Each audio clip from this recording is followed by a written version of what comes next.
मुझे भी थोड़ी सी तकलीफ हो जाती है, लेकिन नायब सैनी को तकलीफ नहीं होती। चक्कर कितने 100 फोटो खिंचवा ले, मैं कहता हूँ भाई तेरी हिम्मत है कि इतनी मतलब कमाल है। सुबह से चला और रोड शो करके गुड़गांव में, फरीदाबाद में 6 जनसभा करके, मेरी ये आज 8वीं 9वीं जनसभा है। मैं भी थक गया, लेकिन शेर का पट्टा अब सोना जाएगा।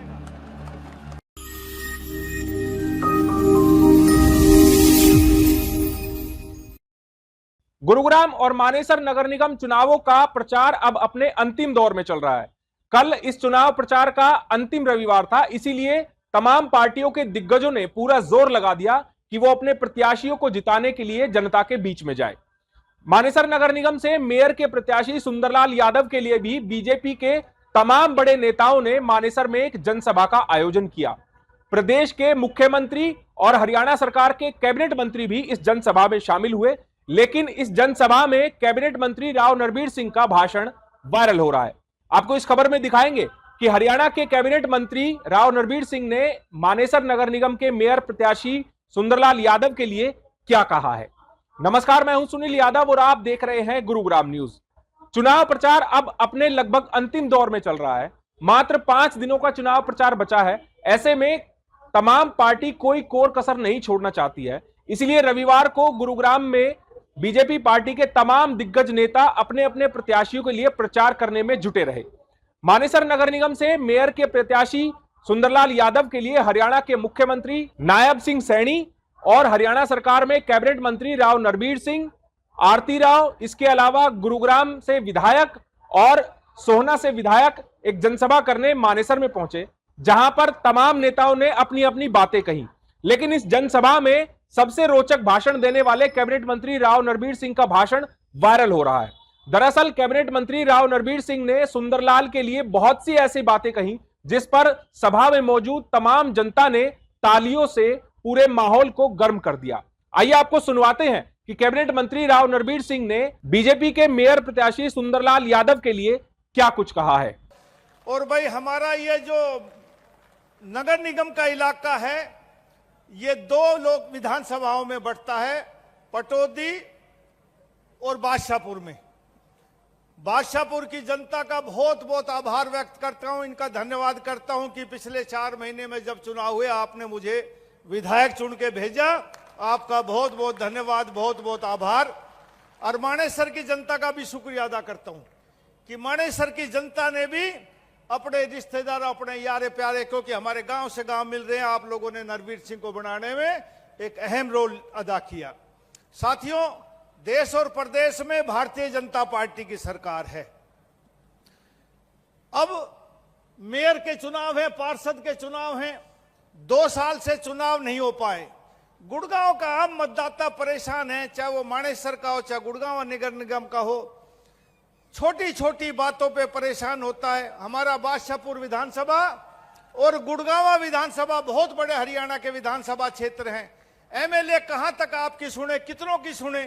अब ये पार्षद गुड़गांव और मानेसर में चुने जाएंगे तो ये आपके अपने काम का हक बांटेंगे, हाथ बांटेंगे आपका। कहीं समस्या सीवर की है, कहीं पानी की है, कहीं बिजली की है, कहीं रोड की है। इतनी समस्या इन नगर निगमों में है जिनका समाधान बिना ट्रिपल इंजन की सरकार के नहीं हो पाएगा। साथियों, इसलिए कह रहा हूं कि पिछले 10 सालों से दिल्ली में आम आदमी पार्टी की सरकार थी, ऊपर भारतीय जनता पार्टी की सरकार थी। दिल्ली में कहां विकास हो पाया। यदि वहां भारतीय जनता पार्टी की सरकार होती तो मैं कह सकता हूं इस 10 साल में यमुना नदी इतना गंदा नहीं होती। और मोदी जी ने वचन दिया है कि अब भाजपा की सरकार बनी तो वहां यमुना भी साफ होगी। जैसे विदेशों में नावें चलती हैं, बड़ी बड़ी बोट चलती हैं, आने वाले समय में दिल्ली की यमुना में भी ऐसी वोट घूमेगी। इसी प्रकार यदि आप यहां भी भारतीय जनता पार्टी का मेयर और प्रत्याशी चुनते हैं तो भाई ट्रिपल इंजन की सरकार और विकास के काम करेगी। साथियों, हमारा तो इलाका ये अहिरवाल का इलाका, बिना एजिटेशन का इलाका, शरीफ लोग बसते हैं। सुनने में आता है कि जो प्रत्याशी चुनाव मैदान में हैं वो क्रिमिनल किस्म के लोग भी यहां हैं। ये सरदारी बैठी है यहां। कोई भी चुनाव हुआ, कभी आपने क्रिमिनल किस्म के व्यक्ति को गांव में सरपंच या कभी एमएलए या एमपी आप लोगों ने बनाया? आप इस गुड़गांव को किस दिशा और दिशा में लेके जाना चाहते? अपहरण, फिरौती, जमीन पे कब्जा, क्या चाहते हैं आप गुड़गांव में, इस मानेसर में? नहीं साथियों, हमारे पूर्वजों ने ये संस्कार हमें नहीं दिए। हमारा शरीफ इलाका है। इस सुंदरलाल में कोई कमी हो तो बताओ। एक शरीफ आदमी, लोग कहते हैं नहीं, अरे हम उसको वोट देंगे। अरे आज 2 रुपए की दारू पी लोगे, कोई पैसे खा लेगा। इस इलाके को क्रिमिनल बनाना चाहते हो आप? नरवीर सिंह की हाथ जोड़ के प्रार्थना है कि गुड़गांव को क्रिमिनल हाथों में मत जाने दो। मैं सरकार में मंत्री हूं, नायब सैनी जी मुख्यमंत्री हैं। जब क्रिमिनल के हाथों में आप अपनी सत्ता खुद सौंप रहे, हम कहां तक बचाएंगे आपको? इसलिए हाथ जोड़ के प्रार्थना है, आने वाली 2 तारीख को कमल के फूल का बटन दबाना। इतना अच्छा मुख्यमंत्री भारतीय जनता पार्टी ने दिया है। ये हरियाणा के 11वें मुख्यमंत्री हैं। मुझे 7 मुख्यमंत्रियों के साथ काम करने का मौका मिला। ये 7वें मुख्यमंत्री हैं जिनकी कैबिनेट में मैं शामिल हूं। साथियों, सभी मुख्यमंत्रियों ने अपने अपने समय पर अच्छा काम किया, लेकिन नायब सैनी जी में कुछ खासियत है। एक तो सुबह से लेकर शाम तक थकते नहीं, और आप लोगों का वास्ता कम पड़ा होगा। मेरे साथ 14 से 19 तक कैबिनेट में वजीर रहे। अंत के साथ साथ इनके चेहरे पर आपको सिकन महसूस नहीं होगी।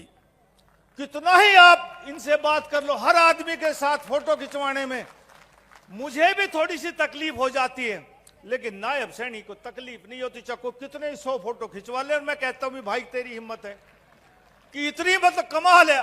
सुबह से चला और अब रोड शो करके गुड़गांव में, फरीदाबाद में 6-6 जनसभा करके।